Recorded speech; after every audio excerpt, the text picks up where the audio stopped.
دزدیده شدن تلویزیون، قسم‌های احتیاطی автомاشینا و مبلغ‌های پولی دیگر اشیاء ارزشمند در حدود ناحیه شامنصور شهر دوشنبه باعث راه‌اندازی گردن کارکردهای اپراتیوی جستجویی گردیده. اخیراً از جانب کارمندان میلیسای ناحیه مذکور یک نفر را همچون گمانبر در صادر نمودن سلسله جنایت‌های دزدی دستگیر نمودند. این نفر شهروند اسام‌الدینов محمد سال تولدش 1999 ساکن کوچه نظرشوی ناحیه شامنصور میباشد که بر ضمن قبلا با جرم دزدی صد شدن باز تکراراً به چنین عمل‌های جنایتی مشغول شده است. محض کارکردهای اپراتیوی و مهارت کسبی کارمندان میلیسای ناحیه مذکور باعث دستگیر و نقطه گذاشتن به ادامه عمل‌های جنایتی این نفر گردید. مورد ذکر است که نامبرده کودکستان و مؤسسه‌های تعلیمی و автомاشین‌های شخصی شهروندان را مورد هدف جنایتی خود قرار داده است. از جمله او سنه 5 ایون سال جاری غیرقانونی وارد کودکستان رقم 79 ناحیه مذکور گردیده، از آنجا یک عدد تلویزیون که 2300 سومانی ارزش دارد مورد دزدی قرار داده است. گمانبر شونده با ادامه کردارهای جنایتی از کودکستان رقم 1 ناحیه مذکور نیز یک عدد تلویزیون که ارزشش 1850 سومانی است تصرف نموده است.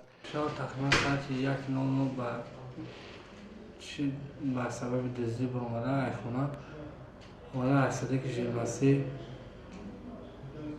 در مورد اجای خوابگاه کودکان در آمده و کابینت دایرکتور اجای 2 عدد تلویزیون برداشته اجای حادثه قبل در باغچه ما دزدی رخ داد. ما به کارمندان میلیسیا خبر دادیم. کارمندان میلیسیا در مدت کوتاه چیزهایی را برده را برقرار نمودند. ما به کارمندان میلیسیا میnnadاری خود را بیان میکنیم.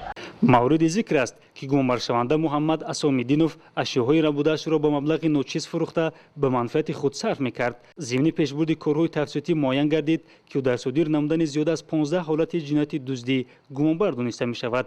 نسبتش با ماده 244 کدکس جنایتی جمهوری تاجیکستان پرونده جنایتی آغاز کرده شده او در حبس پیشکی قرار دارد.